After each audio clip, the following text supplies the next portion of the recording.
Hey guys, this is Gatsby with Tape, and today you join me for episode 3 of Fall of Kerbin, and today we start with a very important mission. It is not a military vehicle, but it is a supply vehicle. Penguin has been destroying just all of my supply vehicles, so this one is not going to hang around. It's going to create a forward operating base. Yes, finally I will create my own forward operating base after losing the one I took from Penguin in his last turn. He swept in with his triplanes, his far inferior fighters, and then killed all of my fighters, but I think my fighters got a lot more hits on him than his got on me when I attacked, so victory for Cathenia.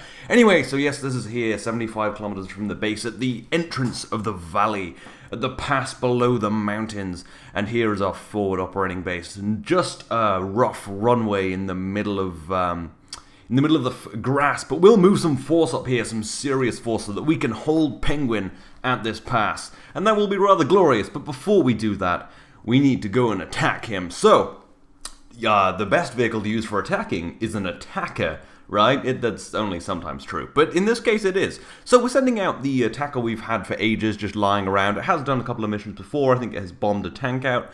Drop some bombs near a tank. But yeah, I'm just going to send it out by itself because I have not really decided what I want to do for my Air Force this turn. But basically, the plan for this is to go in and swiftly drop some bombs on one of the Creolan tanks and get out of there. Or die, because there's a lot of planes there. Penguin's got a bunch of triplanes here and 3 tanks with AA guns. So you're probably thinking you're not going to be able to hit those bombs. You have like 4, and he has like 3 tanks. They're going to get shot down. Well, my foolish friend, not that you're foolish, you're obviously very smart for watching this channel. What we intend to do is drop 2 bombs initially. It's almost like a decoy, so that they start firing, so that I can have just enough time to dive in and drop my bombs on the other tank, my real target. So yeah, we're doing a little bit of tactical bombing here, and I'm just going to try and take out 1 tank, because that's all I really have the payload for, because I'm going to need 2 distractions and 2 bombs for killing, and then if I'm alive, I'll try and run away, because I can outrun the triplanes, or maybe stick around and fight, but with the AA guns, it's going to be pretty hard.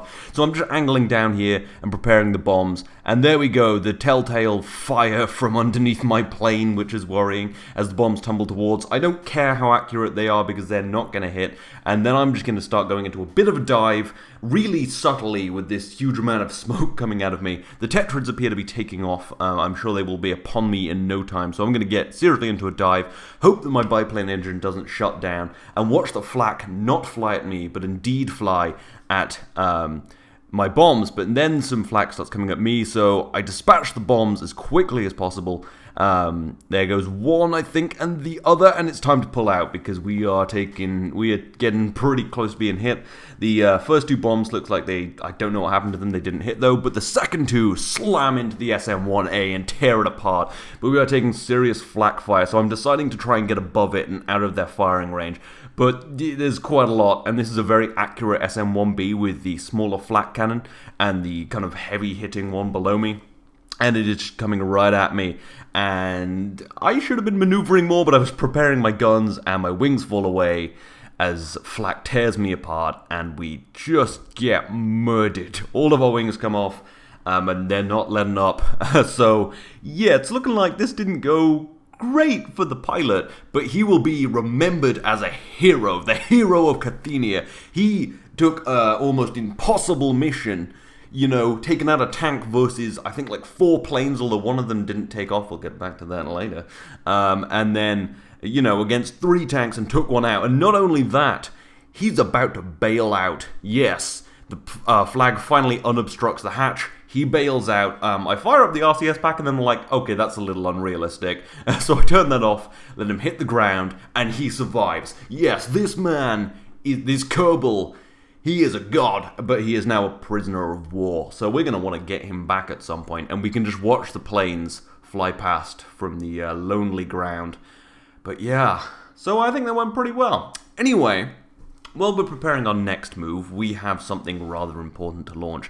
This is the USS Jupiter. It is a battle axe class battle cruiser. Yes, look at this, how big it is next to my normal cruiser. It's actually not that much bigger, but it's really wide because it can launch up to 4 fighter jets, or fighter planes or attackers with torpedoes. So it looks a bit sparsely decked right now because the guns are quite small. But anyway, you can see how big it is compared to the little destroyer, and that's quite impressive. But yeah, it has 6 15-inch guns and a bunch of giant 40mm batteries, I think 16. And yeah, it's a pretty impressive battlecruiser because Penguin has launched his and we need to counter it. It is set up for either, it can have bigger guns mounted on it, basically 3 barrels, and that would make it much that would fill up the deck a lot more, or if it had planes. So that's why it looks so kind of giant right now. But anyway, after moving the destroyer down to the USS Centauri, we move up our supply ship. I think it was the first supply ship we launched to refuel and rearm the Centauri and the USS Liberty. And we do that because they are a little down on ammo and a lot down on fuel. But yes, now these are grouped together, so they're quite defensive just in case Penguin's battlecruiser comes about. But that won't happen because it's about 67 kilometers away or something like that, so he won't be able to get near me in his turn. And the battlecruiser is ready. Anyway, so another thing I did was just quickly move up my Peregrines, Sparrowhawk 1s, the first ones I launched, which are slightly too big fighters, not as good as my Peregrine 2s, but those are kind of the ones that have been lying around for ages. They've moved up to my forward operating base to act as an air defense, so that they can do some serious, damage if anyone comes about, because these are very effective fighters. I think more so than Penguins. He'll say that his are more effective, but when I was fighting him, he got like no hits on me, and when he was fighting me, I got a few hits on him, ripped off maybe a flag, pretty great. Anyway, so I decided that Penguin has been destroying too many of my supply trucks. So we're going to send out an attacker, and we're going to shoot up his trucks. We're just going to send the one because we want to launch some more fighters. And maybe if this still has bombs, because I'm not intending to use the bombs, I'll try and do the exact same thing I did before and drop some bombs on the tank. I don't usually, on another tank. I don't usually like doing it like this, like one by one, but I just kind of thought of this strategy after. Anyway, so I decided to fly through the mountains to avoid the air defenses of the Penguin, which does provide some kind of troubles. I'm having a little bit of trouble getting over some of these mountains. You can see I'm kind of flying among them, not above them.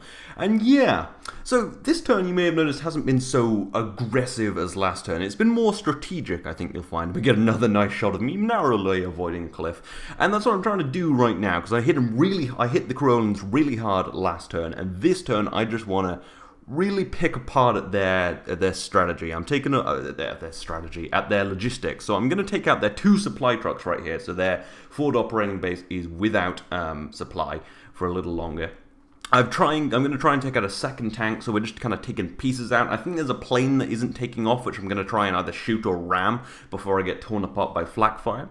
And yeah, we're going to continue with this strategy, and you'll see more of that later. But anyway, we start diving onto the enemy supply trucks, kind of lining myself up. I didn't use mouse aim flight mod that much. I find it quite hard. It's too jittery. I know Penguin's quite good with it. Maybe it's because he plays so much War Thunder. But oh, I have fired it up. Maybe I did use it more. Actually, did I? Yeah, I actually think it was probably the best way of aiming. All of that was bullshit. Yeah, mouse aim flight mod's pretty good. Anyway, so I start firing upon this supply truck. Don't get a ton of hits, but then something kind of pops there. I think maybe just a wing piece, so that's not bad. I've got loads of ammo, so I'm going to keep coming back. And I actually do have a turret I should probably be using. But yeah, we're going to take a few runs at this. We can come in quite nice and slow, because this is a very heavy, have very large wings. And just, yeah, kind of let up, and you can see another explosion. We're just kind of hounding this supply truck. Penguin has not let up on mine, so I'm going to destroy both of his right now. Man, Penguin, you really should escort your supply trucks. Anyway, so we're just going to tear apart the rest of that supply truck and watch it kind of burst into smoke. It doesn't look like it's totally destroyed, but we'll come back. Oh, there's another explosion. Quite nice, yes. And we'll open fire with the turret. Didn't really hit much. The 30 calibers really aren't very powerful, but they get the job done, I guess. Not powerful, they don't cause a lot of damage. But anyway, yeah, so another dive in. You can see how hard it is to actually shoot stuff on the ground with these cannons, and the mouse aim flight mod did help quite a lot. Another big explosion. That one looks pretty damaged now. I think all of its wheels are destroyed, so I doubt that'll be going anywhere. And then just one more run at this, and it's, yeah, I think I get a few hits. Maybe explode something, pull out just in time, giggity, and then pull out the turret and just open fire on that, and it just kind of pops. And then we unleash the guns on that one. So I think they're both totally destroyed, which is quite nice. And if not, totally immobilized. So yeah, and we're going to go back on that and just fire a few more shots, and then we're going to head on to the base. Now you'll notice I haven't used my bombs because I'm saving them for the attack on the tank and potentially the plane. I'm just trying to take out some pieces out of Penguin's, forces today, because I don't really have I do have the force to go after them fully, but I'm trying to build up a bit of a force so that I can have a more logistical advantage, and that I can launch planes here and here, and I can have multiple attack runs. But anyway, so the plan for this was obviously, drop some bombs on the tank, maybe shoot that plane that doesn't take off, because that would be quite easy, and maybe even kamikaze, and then, I don't know. But there were a few problems, basically. When I was flying in, Penguin's planes just kind of exploded. I actually tried this like a bunch of times. My bombs don't hit, by the way, and they didn't in any of my attempts, which was mostly just to see if Penguin's planes could take off, mostly because I wanted to crash into his plane on the ground, and I felt shitty doing that if nothing was working. So, yeah, you can probably see that they're trying to take off right now, but they all just seem to explode when they touch normal ground, or just, I don't really know. It's a glitch, because they clearly worked before, so Penguin can just relaunch these next turn. I'll take the kind of hit of not being able to destroy as much stuff as I'd like. That's fine. Maybe Penguin will be a little nice to me next time because of that, but I doubt it because he's losing. So I drop a few bombs, and they totally miss, which is probably fair because the flak cannon isn't working. But yeah, those totally miss. Those go way over, actually. The AMO was being really terrible. But yeah, you can just see them kind of exploding. You can see that one plane that didn't take off, which I would have loved to have dive bombed, but I would have felt so awful, just kind of exploiting a glitch. So yeah, that sucks, But it's fine. We've mounted a pretty successful turn. We've got a serious defense at our mouth of the valley now. We've got a battlecruiser heading down. We definitely have naval dominance in the south. In the north, we still have air dominance, because at the end of this turn I'm going to launch 3 more fighters, which will give me 7 planes for Penguin's 4. I will have 3 tanks at the end of this turn to Penguin's 2. And I'm up a cruiser as well. So I think I'm winning on terms. I was kind of at the end of this turn kind of like, yeah, I feel like I haven't done enough, but I actually, thinking about it, I've been very strategic, and you will see later I'm being way more strategic. This is like the tip of the iceberg. But yeah, anyway, so I mean, it's not all about throwing everything at everything, not trying to destroy everything. So yeah. We're just going to take this home. We're going to land it at a forward operating base to act as a 4th defense plane, and we should be good. We should be rather nice for that. And Penguin only has 2 tanks now. I've taken out one of the ones with the big gun. You can see SAS was also being really screwy. Lots of glitches, but that was probably just a one-time thing. So we land this there. I somehow didn't film it because I'm used to Bandicam, where you can hit the record button really quickly and stop and start a recording, but apparently OBS doesn't do that. But anyway, we're going to move up a couple of tanks. You may be thinking, a couple of tanks? Are these heavy tanks? They look different. No, these are my new light tanks. They're bigger and wider, and hopefully will be slightly more effective against Penguin's tanks. These are Minotaur Mark IIs with the 20mm mounts, and these should do a good job of defending. But tape, aren't you allowed to launch 3? Oh, and I also move up a supply truck, so I can have kind of, because at a forward operating base you can resupply ammo, I think, but not fuel. So I've left this here just in case we need it. So yeah, we've got a pretty good defensive structure here now. We've got 4 planes and 2 tanks. That should do quite nicely. But you may be thinking, aren't you allowed to launch 3 tanks? Well, I did. This one has traveled 100 kilometers down the coast to the gates of hell. Penguin has started setting up his operations for taking over the gates of hell, which is this island chain. That's what I'm colloquially calling it in Cathenia. And you can see, so I've moved a tank down, and I'm going to move the supply vehicle I launched last turn down here and set up a forward operating base here, as you can see, and I'll be able to launch planes from here and launch kind of mount tanks and things, not launch planes, but planes will be able to take off. So yeah, I think the valley is going to be quite a hot battleground, but so is the gates of hell, because we're going to start building bridges. Penguin has already built a bridge. I've got another supply vehicle heading down, which you don't see in this turn, but it's basically just 50 kilometers away, or 70 kilometers, or however far they can travel. And yeah, so that'll get there pretty soon, and we'll probably start building a bridge and trying to attack Penguin from the south, really. And I'm also, I've got my naval dominance down there. And as the last act of this turn, we're just going to throw out 3 fighters at Osiris Fortress, which is the fortress to Osiris Bay, which is my city. As you can see, this is the giant kind of bay, and then a slightly smaller bay down at the bottom. At the bottom, that's where the city is, and there's tiny bay where the fortress is. So yeah, pretty good strategic turn. Didn't do a ton of damage, definitely not as much as I'd like. I pretty much just took out supply vehicles and a tank, but I think that's leveled me and Penguin a bit on the ground forces, which has allowed me to free up a tank for moving south. Naval dominance, we're not sure. We haven't had a ton of battles yet, and mine and Penguin's battleship have yet to meet, but when they do, I'm sure it will be glorious.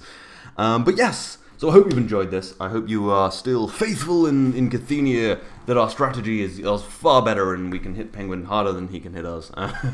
So yes, I hope you've enjoyed this.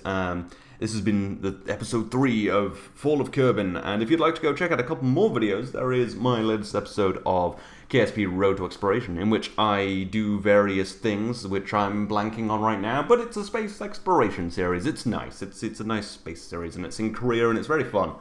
And then there's also my latest episode of Spore, which is also space exploration right now, which is kind of dumb, but also just a fun little thing. And there's also links to my Twitter, Twitch, and Patreon in the description. But anyway, I hope you've enjoyed this. I will see you next time.